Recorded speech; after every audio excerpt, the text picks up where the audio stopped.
آج کی شب میں قرآن عظیم کے 22 پارے مکمل ہو چکے ہیں۔ اللہ عز و جل بقیہ قرآن عظیم کو صحیح تجوید سے پڑھنے اور آپ سب کو سماعت کرنے کی توفیق عطا فرمائے۔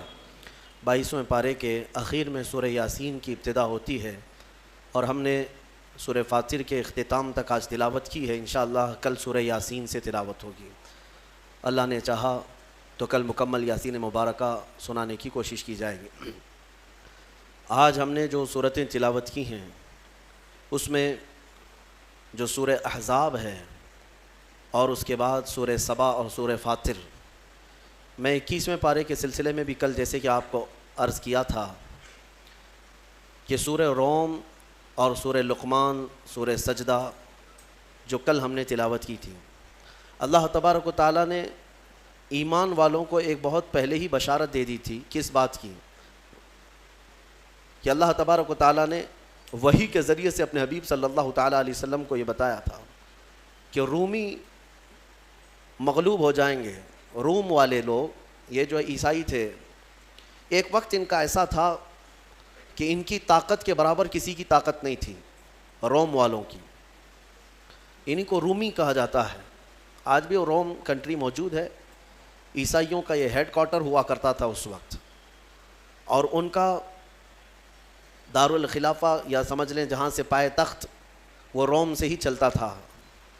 تو اللہ کے نبی صلی اللہ تعالیٰ علیہ وسلم جب ہجرت کر کے مکہ سے مدینہ تشریف لے گئے تو مدینہ جب پہنچے میرے آقا صلی اللہ تعالیٰ علیہ وسلم، اس وقت یہ صورت نازل ہوئی ہے، اور جب کہ آپ کو پتہ ہے کہ چند ہی مسلمان ہیں اور وہ بھی اس میں اکثر مسلمان غریب ہیں جن کے مال و متاع ویسے ہی مکہ والوں نے لوٹ لیے تھے۔ مدینہ میں جانے کے بعد ان کے پاس گھر بھی نہیں ہیں، بڑے تجارت کے اسباب بھی نہیں ہیں۔ ان حالات میں اللہ تبارک و تعالیٰ اپنے رسول کو اگر کسی بات کی خبر دے رہا ہے تو دنیا کی سب سے بڑی طاقت کے بارے میں۔ مسلمان جب یہ بولنے لگ گئے کہ دنیا کی سب سے بڑی طاقت روم یہ شکست کھا جائے گی اور یہ مغلوب ہو جائیں گے، ختم ہو جائیں گے، تو مکہ والے ان کا مذاق اڑانے لگے۔ ان کو دیکھو ان کی حیثیت کیا ہے، یہ چھوٹے لوگ ہیں، غریب لوگ ہیں، اور بڑی طاقت کے بارے میں کہہ رہے ہیں کہ وہ مغلوب ہو جائیں گے۔ مثال کے طور پر اگر کوئی چھوٹے گاؤں کے رہنے والا آدمی بڑی بڑی طاقتوں کے ختم ہونے کی بات کہے تو دنیا اس کا مذاق اڑاتی ہے، یہ بظاہر دیکھا جائے تو۔ مکہ والے مشرکین صحابہ کا مذاق اڑانے لگے کہ یہ رومیوں کے بارے میں کہہ رہے ہیں۔ روم کی طاقت جانتے بھی ہو کہ کیا ہے؟ روم کے پاس لاکھوں کی فوج اور پورا ٹرینڈ لوگ ہوا کرتے ہیں، بہت کچھ ان کے پاس اسلحے اس زمانے کے، اور طاقت بھی، دولت بھی، سب کچھ ان کے پاس تھا رومیوں کے پاس۔ اور ادھر دیکھو تو صحابہ کرام رضوان اللہ تعالیٰ علیہ مجمعین ایک کھجور پر پورا دن گزارا کر رہے ہیں، اسباب نہیں، کچھ نہیں۔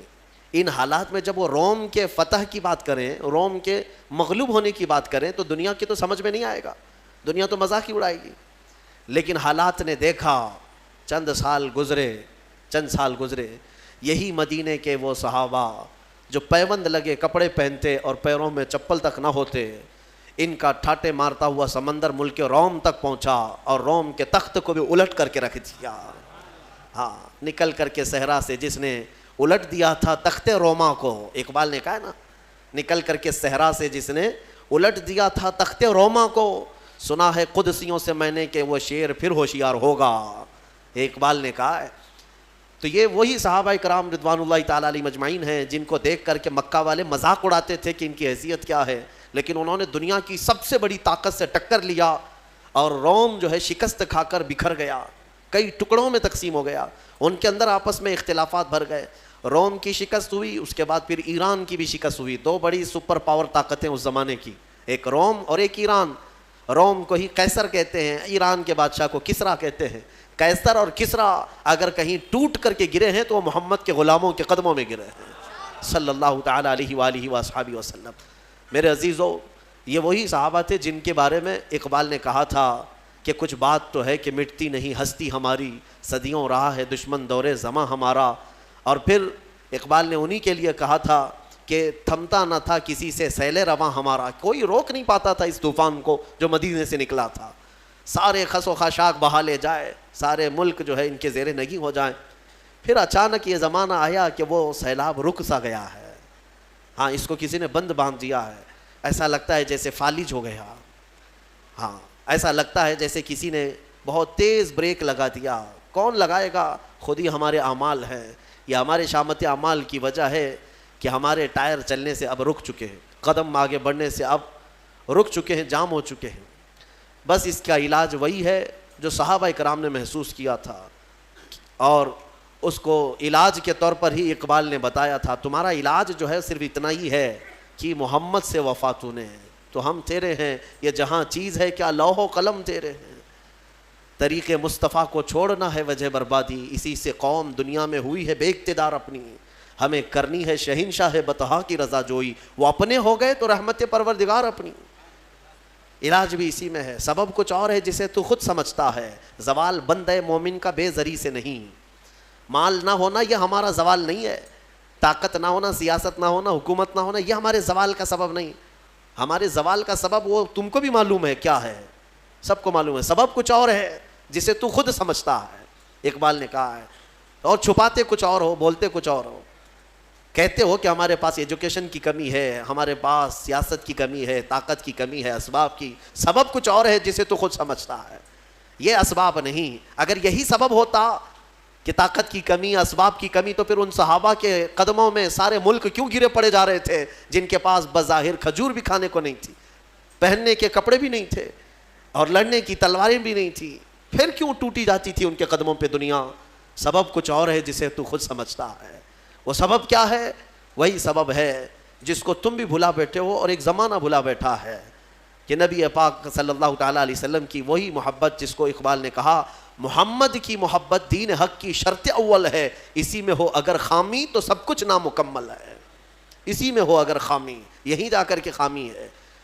بہرحال رومی مغلوب ہو گئے. چند ہی سالوں کے بعد ملک روم ٹوٹ کر ختم ہو گیا. ان کی سلطنت جو ختم ہوئی تو پھر ویسی طاقت آج تک نہیں آ سکی، آج تک نہیں آ سکی. اور اسی طرح کسریٰ کی جو حکومت ختم ہوئی ایرانیوں کی، 14 صدیاں گزر گئی، آج تک دوبارہ پھر کوئی کسریٰ نہیں آیا، نہ کوئی قیصر آیا، نہ کوئی کسریٰ آیا. کیوں؟ جو ضرب لگی تھی وہ نبی پاک کے غلاموں کی ضرب لگی تھی، جو ان کے قدموں میں ٹوٹ کر گر پڑے، پھر دوبارہ وہ طاقتیں آئی نہیں. اور میں کہتا ہوں انشاءاللہ قیامت تک نہیں آئے گی، قیامت تک نہیں آئے گی. میں آپ کو ایک خصوصیت بتاؤں سیدنا خالد بن ولید رضی اللہ تعالیٰ عنہ کی. آپ کی یہ اسپیشیلٹی ہے. حضور صلی اللہ علیہ وسلم کے صحابہ میں ایک صحابی سیف اللہ، اللہ کی تلوار ان کو کہا گیا. پتہ ہے آپ کو حضرت خالد بن ولید رضی اللہ تعالیٰ عنہ نے تقریباً 9 سال کے اندر 125 جنگیں لڑی ہیں، 125 جنگیں. اور جب وہ جنگ میں لڑنے کے لیے حاضر ہوتے، میرے عزیز و کڑیل جوان بھی تھے، ان کی تلوار، ایک تلوار 35 کلو کی ہے، اور ڈھال جس سے وہ اپنے آپ کو روکتے تھے وہ 40 کلو کا ہے. اور پھر اس کے بعد پھرتیلا پن اتنا کہ وہ تلوار ایسے گھومتی جیسے ان کے ہاتھ میں کچھ ہے ہی نہیں. جنگ موتا ایک جنگ ایسی ہے جس میں حضرت خالد بن ولید کہتے ہیں 9 تلواریں میرے ہاتھ سے ٹوٹی ہیں. 9 تلواریں ایک کے بعد دیگرے ٹوٹتی گئی، پھر دوسری لی، وہ ٹوٹی، پھر تیسری لیا. اب وہ کس انداز سے، کس جذبے سے وہ میدان میں جمے رہتے ہوں. میں جو بات عرض کرنے جا رہا ہوں وہ یہ ہے کہ سیدنا خالد بن ولید کی سربراہی میں اور آپ کی سپہ سالاری میں جتنے علاقے فتح ہوئے، بہت علاقے ہیں، جارڈن ہے، ملک شام کے کئی علاقے ہیں، یمن کے کئی علاقے ہیں، یہ جتنے علاقے حضرت خالد بن ولید کی سرپرستی میں فتح ہوئے، یاد رکھیں توجہ کے ساتھ. اوروں نے بھی جنگیں کی ہیں، بادشاہوں نے بھی جنگ کی ہیں. ایک بادشاہ کسی ملک کے ساتھ لڑتا ہے، علاقہ فتح کر لیتا ہے، پھر کئی سال تک اس بادشاہ کی حکومت چلتی ہے، پھر کوئی دوسرا آیا، وہ علاقہ پھر کسی اور نے فتح کر لیا. ہوتا رہا ہے نا. ہندوستان پر ہی کئی مرتبہ کون کون حملے کیے، کس کی حکومت چلی، پھر وہ حکومتیں ختم ہوئی، پھر کوئی اور آیا، پھر کوئی اور آیا، یہ سلسلہ چلتا رہا ہے. لیکن خالد بن ولید رضی اللہ تعالیٰ عنہ کا ریکارڈ ہے کہ جو علاقے آپ کے زمانے میں فتح ہوئے، 1400 سال گزر گئے، آج تک وہ علاقہ پھر کسی اور کے پاس نہیں گیا. آج تک وہ علاقہ کوئی اور فتح نہیں کر سکا. آج بھی وہ دامن اسلام میں ہے، آج بھی وہاں پر چم اسلام ہی لہرا رہا ہے. یہ سیدنا خالد بن ولید رضی اللہ تعالیٰ عنہ کی بتا ہے. بہرحال میں بات جو عرض کر رہا تھا وہ یہی ہے کہ نبی پاک صلی اللہ تعالیٰ علیہ وسلم کے غلام بظاہر اسباب کچھ نہیں تھے، لیکن انہوں نے پوری دنیا کو اپنی طاقت کا لوہا منوا کر رہے ہیں. احزاب، سورہ احزاب کی ہم نے کل تلاوت کی ہے اور آج بھی کچھ حصہ اس کا. ایک جنگ ہوئی ہے جس کو احزاب کہتے ہیں، اور جنگ خندق نام سنا ہوگا، خندق کو ہی احزاب کہتے ہیں. جنگ خندق کا ہی نام جنگ احزاب، غزوہ احزاب. یہ جنگ بڑی آزمائش کی تھی. بعض لوگوں کو ایسا لگتا ہے کہ جنگوں کا ذکر کیوں؟ میرے عزیزو، اگر میں جنگوں کا ذکر نہ کروں تو میرے نبی کی سیرت ہی کمپلیٹ نہیں ہوگی. کسی کو برا لگتا ہے تو مجھے کیا فرق پڑتا ہے؟ یہ میرے دامن اسلام میں جو تاریخ ہے وہ بتا کر کے رہوں گا. ظاہر سی بات ہے، کسی اور کو اگر تکلیف ہوتی ہے تو اس کی تکلیف کا سبب میں نہیں ہوں، اس کا کوڑ دماغ ہے. ہر ایک کی تاریخ میں کچھ نہ کچھ جنگیں ہوئی ہیں، بہت سارے لڑائیاں ہوئی ہیں. ظاہر سی بات ہے کہ ہمارے اس ملک عزیز ہندوستان کے آزادی کے وقت کیا جنگیں نہیں ہوئی؟ اگر انگلینڈ والے، برٹش لوگ بولنے لگ جائیں کہ نہیں آزادی کے قصے مت سناؤ، ہمیں برا لگتا ہے، تو ہم کیا کریں؟ ہم تو انگریزوں کو مار بھگائے نا، انگریزوں کے خلاف جنگ ہوئی ہے. اب انگریز اگر یہ کہنے لگ جائے کہ نہیں آزادی کے قصے مت سناؤ، ہمیں برا لگتا ہے، تو ان کے برا لگنے سے میں اپنے ملک کی آزادی کے قصے سنانا نہیں چھوڑوں گا. یہ میرا اپنا حق ہے. دین اسلام کے ابتدا میں جن ظالموں نے اسلام کے خلاف کوششیں کی اور ان کی ہرزہ سرائیوں کو اور ان کی دشمنیوں کو کیسے زیر کیا میرے نبی کے غلاموں نے، یہ سنانا میرا حق ہے اور ہر مسلمان کا حق ہے. کیونکہ جو بھی سازشیں ہوتی رہی ہیں ان کو سنانا یہ بچوں کے لیے یہ نہیں ہے کہ ہم جنگجو بنا رہے ہیں، بلکہ ہم اپنی عظیم روشن تاریخ ان کے سینوں میں منتقل کر رہے ہیں. اور حق کسے کہتے ہیں، باطل کسے کہتے ہیں، یہ سمجھانا ہر باپ کی ذمہ داری ہے. احزاب، یہ جنگ بھی جو ہوئی ہے، خندق، مشرکین کے ساتھ لڑائی ہوئی، دشمنوں کے ساتھ. ایک بات میں آپ کو بتاؤں، پہلے بھی میں نے عرض کیا ہے، حضور پاک صلی اللہ تعالیٰ علیہ وسلم اور ان کے صحابہ مکہ والوں کو چھیڑ چھیڑ کر کے لڑنے کے لیے جاتے تھے یا مکہ والے لڑنے کی تیاریاں کیا کرتے تھے؟ الزام ہے نا آج بہت سارے لوگ کہ یہ جنگیں کرتے تھے. اس کی میں ایک وجہ بتاتا ہوں آپ کو. آپ اگر سینس رکھتے ہیں، تھوڑی بہت عقل رکھتے ہیں تو خود سمجھ لیں گے. اگر ہبلی، اللہ نہ کرے، ہبلی شہر ہے اور بیلگام شہر ہے، دو بڑے شہر ہیں، دونوں شہر کے کچھ لوگوں کے درمیان لڑائی ہو گئی یا کچھ معاملات ہو گئے. ہبلی کے آس پاس میں اگر لڑائی ہوئی ہے تو آپ کیا کہیں گے اس چیز کو؟ عقل والے سمجھتے ہیں بیلگام والے لڑنے آئے تھے یا ہبلی والے گئے تھے؟ وہ لوگ 100 کلومیٹر دور سے سفر کر کے یہاں آئے ہیں، اسی لیے قریب میں لڑائی ہوئی. اور اگر اس شہر کے قریب میں لڑائی ہوتی تو آپ پر الزام ہوتا کہ آپ گئے تھے لڑنے کے لیے. بات صحیح ہے. اب جتنی بھی جنگیں آپ دیکھیں گے، جنگ بدر، جنگ احد، جنگ خندق، یہ سب مدینے کے آس پاس ہوئی ہیں. اس کا مطلب یہ ہے کہ صحابہ نہیں جاتے تھے، مکہ والے لڑنے کے لیے آتے تھے. کیڑے کم تھوڑی نہ تھے، مار کھاتے تھے، مرتے تھے، پھر آتے تھے. حضور پاک صلی اللہ تعالیٰ علیہ وسلم اور صحابہ کو چھیڑنا ان کی عادت تھی. جنگ خندق بھی جو ہوئی ہے وہ کہاں ہوئی؟ مکہ میں نہیں ہوئی، مدینے کے آس پاس. مدینے سے صرف 5 کلومیٹر کا فاصلہ ہے. یہ مکہ والے پوری تیاری کر کے 12,000 لوگوں کو جمع کر کے لائے تھے. اتنا بڑا لشکر کہ جنگ احد کے بعد یہ تیسری جنگ تھی. ان کا حوصلہ تھوڑا بڑھ گیا تھا، مدینے والوں کو ماریں گے. اور مدینے میں رسول کریم صلی اللہ تعالیٰ علیہ وسلم کے ساتھ جو صحابہ، اس وقت بھی فاقے کا عالم تھا، ابھی پورے اسٹیبلش نہیں ہے. اور یہ جو جنگ لڑی گئی ہے وہ ایک الگ ٹیکنیک سے لڑی گئی تھی. حضرت سلمان فارسی رضی اللہ تعالیٰ عنہ، صحابی رسول، وہ فارس کے رہنے والے تھے. وہاں جو جنگیں لڑی جاتی تھی، 2 جماعتوں کے بیچ میں ایک گڑھا کھود دیا جاتا تھا، خندق. عرب والوں کو یہ طریقہ معلوم نہیں تھا. حضرت سلمان فارسی نے حضور اکرم صلی اللہ علیہ وسلم کی بارگاہ میں مشورتاً عرض کیا کہ مشرکین مکہ اگر آئیں گے تو ایسا ہے کہ مدینے میں داخل ہونے کا ایک ہی بڑا راستہ ہے جس سے پوری فوج جا سکتی ہے، باقی سب چھوٹے چھوٹے راستے. اس بڑے راستے کے باہر ہم لوگ ایک بڑی خندق کھود دیتے ہیں تاکہ وہ آئیں تو مدینے شہر کے اندر نہ آئیں، کیونکہ شہر میں اگر لڑائی ہوگی تو گھر ٹوٹیں گے، بستیاں اجڑیں گی، دکان برباد ہوں گے، بہت کچھ ہو جائے گا. اس لیے ان کو شہر کے باہر ہی گھیر دیتے ہیں. حضور نے ان کا مشورہ پسند کیا اور خندق کھودی گئی، تقریباً 1 مہینے تک کھودی گئی تھی. اور وہ کافی بڑی خندق. عرب کا تیز دوڑنے والا اچھی نسل کا گھوڑا بھی چھلانگ لگا کر اس خندق کو پار نہیں کر سکتا تھا، اتنی چوڑی تھی وہ خندق. اس خندق کو کھودنے میں خود میرے آقا صلی اللہ تعالیٰ علیہ وسلم نے اپنے ہاتھ میں کلہاڑی اٹھائی ہے. اور یہ وہ دور تھا جب صحابہ بھوک کی شدت کی وجہ سے پیٹ پر پتھر باندھتے تھے.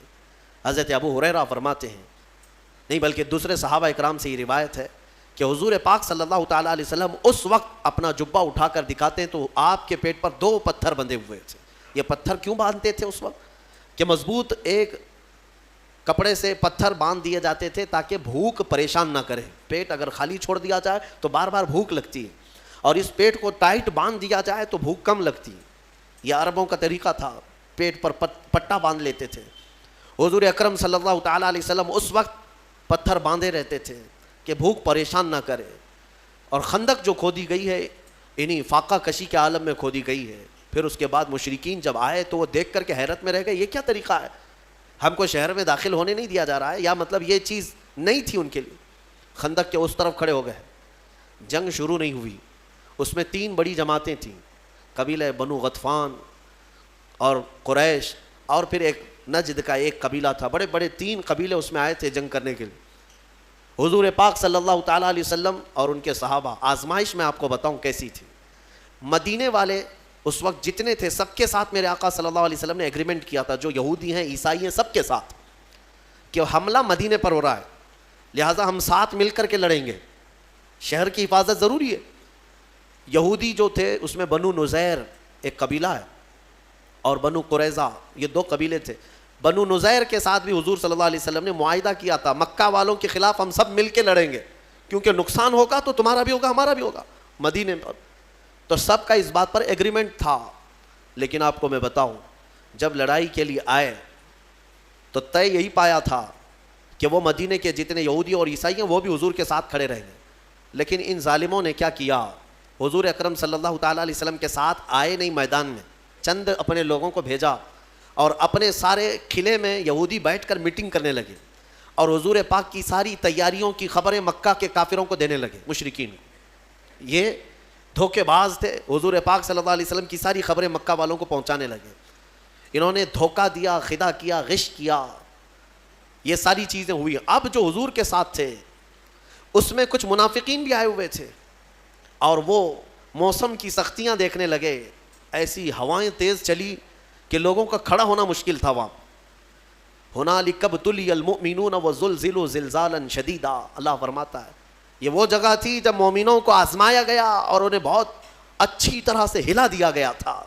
وَإِذْ يَقُولُ الْمُنَافِقُونَ, اور اس دن منافق یہ کہہ رہے تھے, کیا کہہ رہے تھے, ارے ہمارے گھر میں عورتیں خالی ہو گئی ہیں, چھت اڑ گئی ہیں, اور ہم کو جانا ہے مدینے میں. یہ کہہ کر کے حضور کو چھوڑ کر چلے گئے.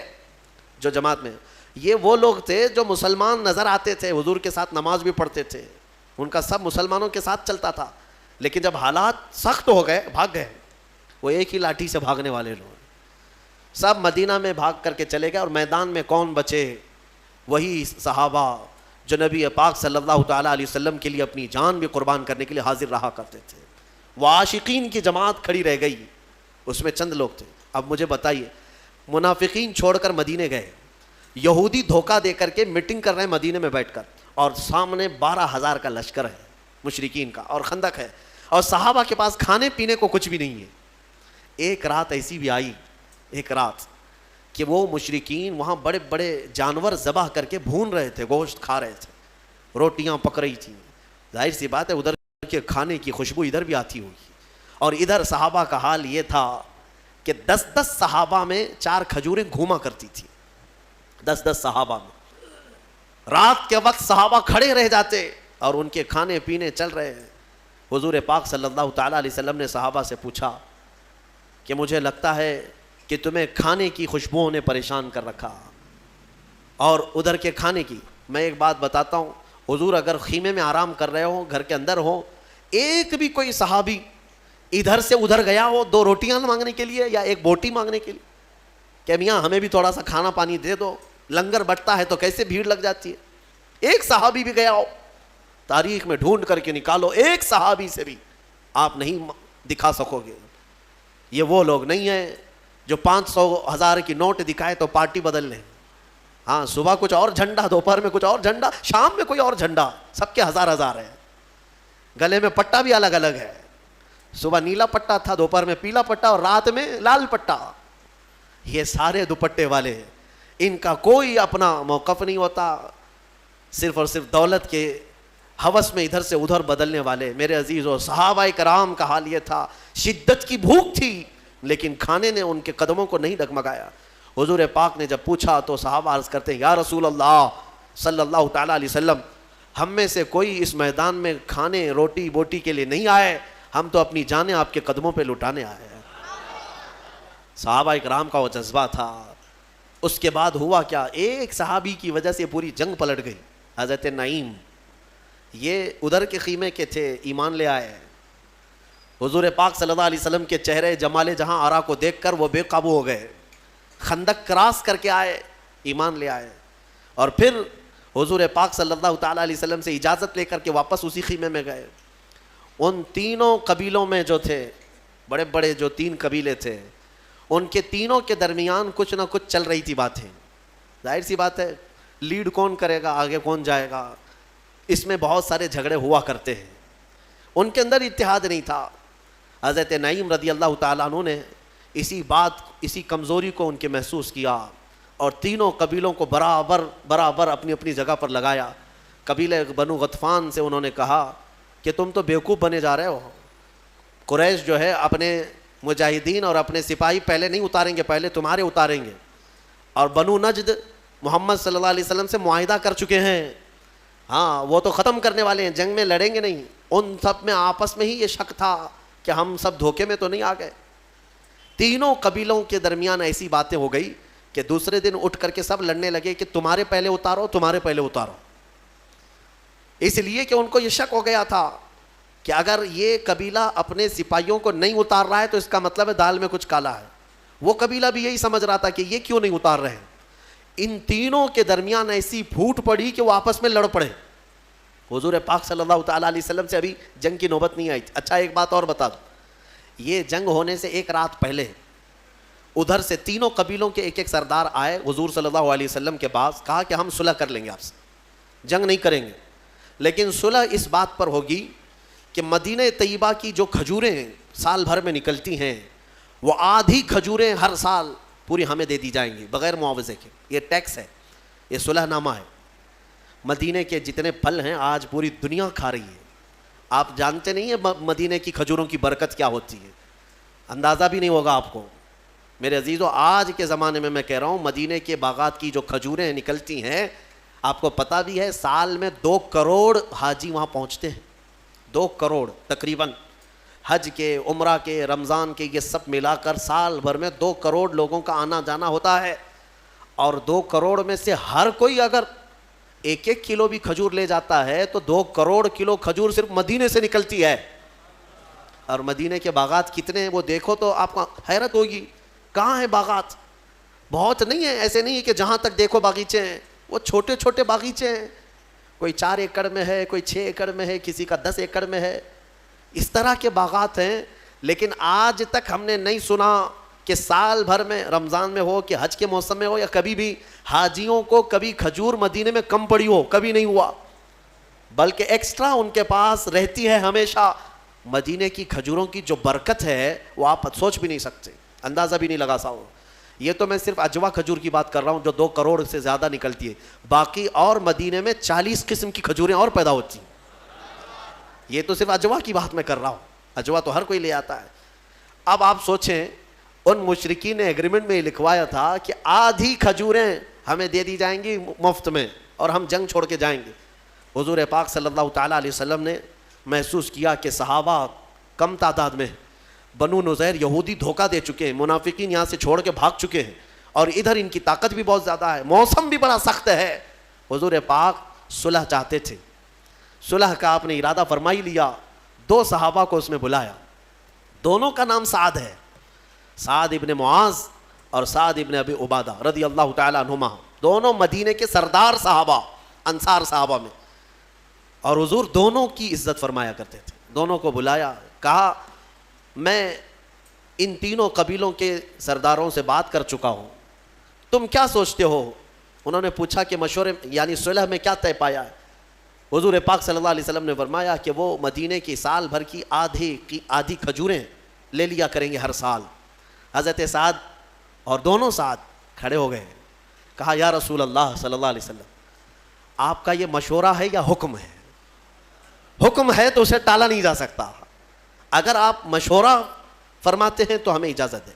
حضور پاک صلی اللہ علیہ وسلم نے فرمایا نہیں میرا حکم نہیں ہے, میرا مشورہ ہے صلح کرنے کا. تو دونوں صحابہ اٹھے اور وہ ایگریمنٹ کا جو پیپر تھا اس کو اٹھائے اور پھاڑ دیا.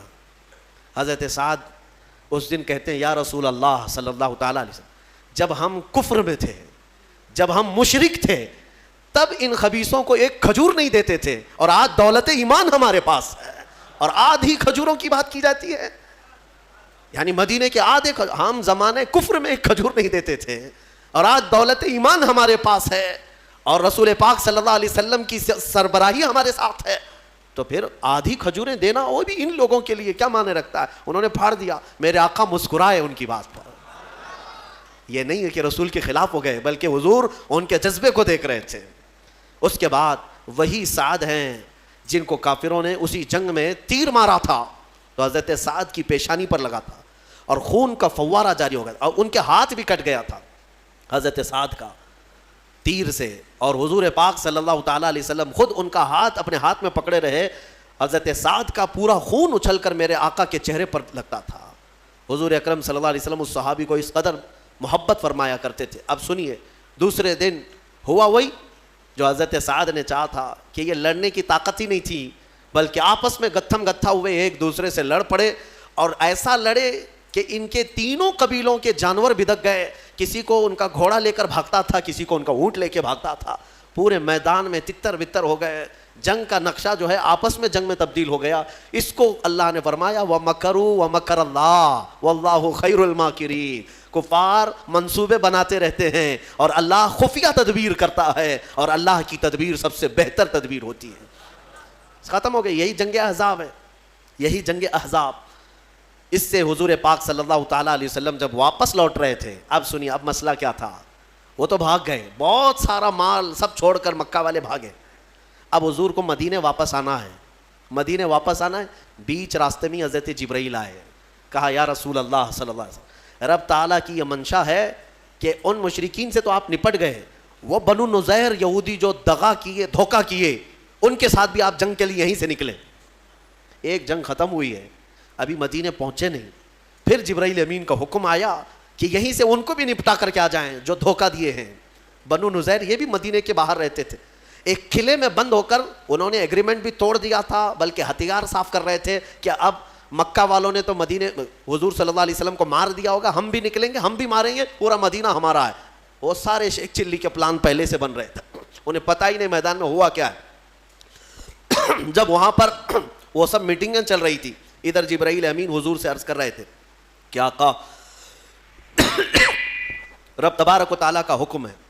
اب میرے آقا صلی اللہ تعالیٰ علیہ وسلم نے صحابہ سے پوچھا, 1 مہینے تک جنہوں نے خندق کھودی ہو, بھوک کے پیاسے کھڑے ہوں, کئی زخمی ہو چکے, اور اس جنگ کی اختتام کے بعد مدینے لوٹ رہے ہوں, بیچ راستے میں حضور پھر کہیں کہ یہاں سے اور ایک جنگ پہ جانا ہے, کیا کیفیت ہوگی؟ سننے میں تمہیں آسان لگے گا, پریکٹیکلی معلوم پڑے گا. روزے کے عالم میں صبح نکل کر کے کسی جگہ جاؤ, کام کرو, دوپہر میں کوئی آ کر کے کہے یہاں سے اور ایک جگہ جانا ہے, منہ لٹکا لو. ہاں وہ صحابہ 1 مہینے تک وہاں کھڑے رہے بھوک کے پیاسے, ایک دن کی بات نہیں. جنگ میں بیچ راستے میں حضور پاک نے پوچھا صحابہ سے کہ میرے صحابہ, جبرائیل آئے اور مجھے اللہ تعالیٰ کا پیغام سنا ہے کہ یہاں سے بنو نزیر کے خلاف جنگ کے لیے ہمیں نکلنا ہے, جنہوں نے دھوکہ دیا ہے مدینے والوں کو, تمہارا کیا خیال ہے؟ صحابہ نے یہ کہا کہ مرہم پٹی کر لیں گے, کھانا پانی پی کر کے کھا کے آئیں گے, بیویوں سے بات کر کے آ جائیں گے, گھر بار دیکھ کے آئیں گے. مہینہ بھر ہوا. حضور نے جب پوچھا کہ تمہارا کیا خیال ہے, صحابہ کہتے ہیں یا رسول اللہ دیر کس بات کی, چلے یہیں سے چلتے.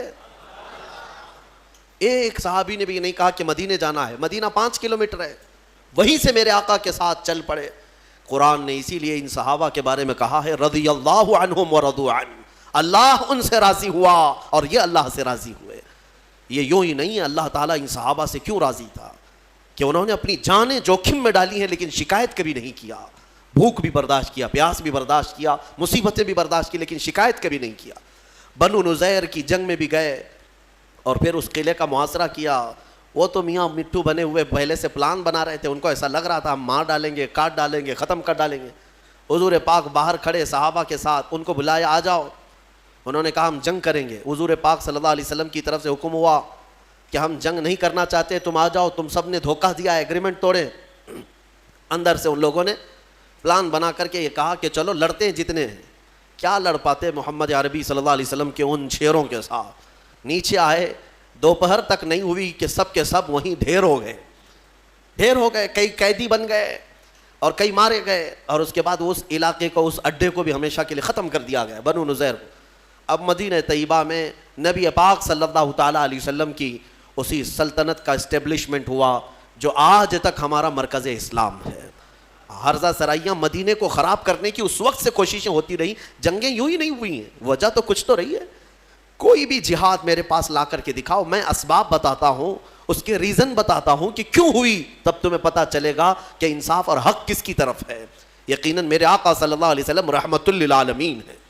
ہاں, وہ جنگوں کے لیے نہیں بلکہ خواہش نہیں فرماتے. خود میرے آقا نے فرمایا کہ جنگوں کی خواہش مت کرو, دشمن سے مڑ بھیڑ ہونے کی تمنا مت کرو کہ میں جاؤں گا, ماروں گا, کاٹوں گا, نہیں, تمنا مت کرنا. میرے آقا کی حدیث ہے. ہاں, حضور نے پھر اس حدیث میں یہ بھی فرمایا, ہاں اگر کوئی زبردستی تمہارے سر پر سوار ہو جائے تو پھر اپنے قدم بھی پیچھے مت ہٹانا, پھر ثابت قدمی کے ساتھ جمے رہنا, کیونکہ اللہ تبارک و تعالیٰ نے ہمیں بھی قوت عطا فرمائی ہے, طاقت ہمیں بھی عطا فرمائی ہے.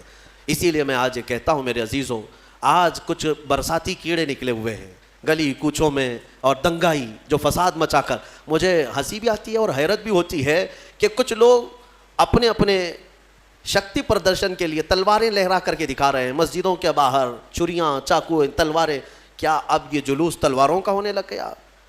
مجھے حیرت ہوتی ہے کہ یہ آج اس طرح سے کیوں پرمیشن دی جا رہی, کیوں اجازت دی جا رہی ہے, وہی بہتر جانے. لیکن میں ایک جملہ ضرور کہنا چاہوں گا, ان تمام کیڑوں سے جو ابھی ابھی برسات میں پیدا ہوئے ہیں, تلواریں تم ان کو دکھا رہے ہو جو 1400 سال سے کربلا سنتے آ رہے ہیں. 1400 سال سے جو کربلا سنتے آ رہے ہیں, ان کے سامنے تم یہ ساری چیزیں لہرا رہے ہو. ہم خواہش نہیں رکھتے جنگ کرنے کی, ہم اپنے ملک عزیز کے امن کو خراب ہونے نہیں دینا چاہتے. ہم یہاں پر اس ملک کی فضا کو مقدر اور برباد ہونے نہیں دینا چاہتے. الحمدللہ یہاں کی مٹی سے ہمیں محبت ہے, امن و امان قائم رکھنے کی ہم بھرپور کوششیں کرتے ہیں. لیکن جن کیڑوں کو آج یہ پرمیشن دی گئی ہے, اجازت دی گئی ہے ماحول خراب کرنے کی, میں ان حکومت پر بیٹھے ہوئے, تخت پر بیٹھے ہوئے لوگوں کو بھی تنبیہ کرنا چاہتا ہوں. اگر تم یہ سمجھتے ہو کہ ان کے لڑنے سے صرف تمہاری سیٹیں گرم ہوں گی, کرسیاں رہیں گی, ایک دن آئے گا یہ آگ لگے گی تو کرسی بھی جلے گی. ہاں, آگ لگے گی تو کرسیاں بھی جلیں گی. اس لیے کوشش یہ کرو کہ امن خراب نہ ہونے پائے. ساری کمیونٹیاں جس طرح یہاں پر امن کے ساتھ, عزت کے ساتھ رہتی تھی, سب عزت کے ساتھ رہے. سارے امن کے پیغامات ہمیں ہی سنانے کے لیے کہا جا رہا ہے کہ مسلمانوں کو تنبیہ کرو, مسلمانوں کو سمجھاؤ. سمجھا کر کے تو تھک گئے. ہم مسلمانوں کو اخلاقی کی تو باتیں کر رہے ہیں آج تک. ہم نے کب ان کے ہاتھوں میں تلوار دیا ہے, کب ان کے ہاتھوں میں بندوقیں دی ہیں. لیکن باضابطہ ایک جماعت ایسی ہے جو پورے ہندوستان میں اپنے نوجوانوں کے ذہنوں میں زہر گھول رہی ہے مسلمانوں کے خلاف, اس طرح سے کہ انہیں تلواریں اٹھانے کا اور انہیں بندوق اٹھانے کا اور انہیں ہتھیار اٹھانے کا بار بار اکساؤ والا بیان اور بھڑکاؤ بیان یہ دے کر کے انہیں پریپیئر کیا جا رہا ہے, تیار کیا جا رہا ہے. کیا یہ ہماری آنکھوں سے چھپا ہوا ہے؟ آج سب دیکھ رہے ہیں سوشل میڈیا پر, بلکہ میں سمجھتا ہوں ڈپارٹمنٹ بھی دیکھ رہی ہوگی, حکومت بھی دیکھ رہی ہوگی, سارے لوگ دیکھ رہے ہیں. لیکن جن لوگوں نے آنکھیں میچ رکھی ہیں آج کل پھر اچانک کھولنا پڑ جائے گا آنکھیں. اس لیے ماحول خراب کرنا یہ اچھی چیز نہیں ہے. اسی لیے جو اس نے کہا ہے وہ سچ کہا ہے, لگے گی آگ تو آئیں گے مکان کئی زد میں, یہاں ہمارا ہی مکان تھوڑی نہ ہے, سب کے مکان جلیں گے. پھر اللہ تبارک و تعالیٰ امن برقرار رکھنے کی ہمیں توفیق عطا فرمائے. میں نے سورہ احزاب اور جو آپ کو سورہ روم کے متعلق جو عرض کیا, اخیر میں صرف اتنی بات بتاؤں گا. آج ہم نے جو پارہ تلاوت کیا اس میں میرے آقا صلی اللہ تعالیٰ علیہ وسلم کی عظمت شان میرے مولا نے بیان کی ہے. اللہ فرماتا ہے ما کان محمد ابا احد من رجالکم ولکن رسول اللہ و خاتم النبیین. محمد تم میں سے کسی مرد کے باپ نہیں بلکہ وہ اللہ کے رسول ہیں اور خاتم النبیین ہیں, نبیوں میں سب سے اخیر آنے والے ہیں. اور اللہ تعالیٰ نے ان کی عظمت شان میں یہ فرمایا انا ارسلناک شاہدا و مبشرا و نذیرا. اے محبوب ہم نے آپ کو گواہ بنا کر بھیجا ہے, ہم نے آپ کو گواہ بنا کر بھیجا ہے, اور خوشخبری دینے والا اور ڈر سنانے والا اور اللہ کی طرف دعوت دینے والا بنا کر آپ کو بھیجا ہے. وہ سراجا منیرا, اور روشن چمکتا ہوا چراغ بنا کر کے بھیجا ہے. اللہ خود فرما رہا ہے اپنے نبی کے بارے میں, اللہ نے اپنے رسول کو کیا بنا کر بھیجا ہے؟ سراجا منیرا کا مطلب ایک ترجمے میں یہ فرمایا گیا ہے کہ اجالا والا سورج بنا کر کے بھیجا ہے. سراج سورج کو چراغ کو کہتے ہیں, لیکن یہاں پر چراغ نہیں سورج بنا کر کے بھیجا ہے. اسی لیے ہم اپنے نبی پاک صلی اللہ تعالیٰ علیہ وسلم کے بارے میں یہ موقف رکھتے ہیں کہ نبی اکرم صلی اللہ تعالیٰ علیہ وسلم ہے مدینے میں, لیکن ان کی چمک ہر علاقے میں موجود ہے, پوری دنیا میں ان کی چمک ہے. جب سورج ایک جگہ طلوع ہوتا ہے, ہر جگہ نظر آتا ہے, تو مدینے کا سورج بھی ہوگا اپنی قبر انور میں آرام فرما, لیکن ہر مومن کے دل میں بھی ہے اور ہر عاشق کی آنکھوں میں بھی ہے, ہر جگہ پر موجود ہے. وہ حاضر و ناظر ہے. ہمارا عقیدہ ہے نا, حضور پاک صلی اللہ علیہ وسلم حاضر بھی ہیں ناظر بھی. حاضر و ناظر کا مطلب کیا ہے؟ حاضر کا مطلب موجود, ناظر کا مطلب دیکھنے والا. وہ ایک ہی لفظ سے سمجھ میں آ جاتا ہے. اللہ فرماتا ہے اے محبوب ہم نے آپ کو گواہ بنا کر بھیجا ہے. گواہ کون ہوتا ہے؟ گواہ کس کو کہتے ہیں پتہ ہے نا؟ مثال میں آپ کو بتاتا ہوں, اگر یہاں ایکسیڈنٹ ہو گیا یا کچھ ایسا حادثہ ہو گیا اور اس وقت آپ کورٹ میں پیش کیے گئے پولیس کی طرف سے, جج آپ سے سب سے پہلا جو سوال کرتا ہے وہ کیا ہے؟ کیا تو حادثے کے وقت موجود تھا؟ اگر آپ کہیں گے نہیں تھا تو کیا تمہاری گواہی تم کو وٹنس بنایا جا سکتا ہے, ساکشی ہو سکتے ہو؟ نہیں. جج کہے گا وہاں نہیں تھے تو پھر یہاں کیوں آئے؟ دوسرا سوال جج کا یہی ہوتا ہے, جب یہ حادثہ ہوا کیا تو اپنی آنکھوں سے دیکھا ہے؟ آئی وٹنس اس کو کہتے ہیں. گواہ کا اس جگہ پر ہونا بھی ضروری ہے اور دیکھنا بھی ضروری ہے, تب جا کر کے اس کی گواہی قبول ہوگی. اب حضور گواہ ہیں تو کس کے گواہ ہیں؟ تفسیر میں فرمایا گیا پوری امتوں کے حضور گواہ بنا کر اٹھائے جائیں گے. قیامت کے دن حضور صرف اپنی امت نہیں, ساری امتیں جو اب تک آئیں سب کے گواہ بن کر کے تشریف لائیں گے. حضور قیامت کے دن سب کے گواہ ہوں گے. کس چیز کے گواہ؟ ان کے اعمال کے. یہ سب اپنے نبیوں کو جھٹلائے ہوں گے دنیا میں, لیکن وہاں کہہ رہے ہوں گے ہمارے پاس نبی آئے ہی نہیں تھے. پھر رب تبارک و تعالیٰ رسول سے فرمائے گا آپ کیا فرماتے ہیں؟ حضور کی گواہی وہاں پر لی جائے گی کہ یہ جھوٹ بول رہے ہیں, نبی آئے بھی تھے اور تبلیغ بھی کیے تھے. اب پتہ یہ چلا کہ رسول پاک ساری امتوں کے اگر گواہ بنا کر قیامت کے دن تشریف لائیں گے تو اس کا مطلب یہ ہے کہ ہر زمانے میں میرے آقا حاضر بھی تھے اور ناظر بھی تھے, موجود بھی ہیں اور دیکھ بھی رہے ہیں, آج بھی وہ دیکھ رہے ہیں. بہرحال اللہ تبارک و تعالی ہمیں اہل سنت و جماعت پر قائم و دائم رکھے, میرے آقا صلی اللہ تعالی علیہ وسلم کا سچا عشق ہمیں عطا فرمائے. وآخر دعوانا الحمد للہ رب العالمین.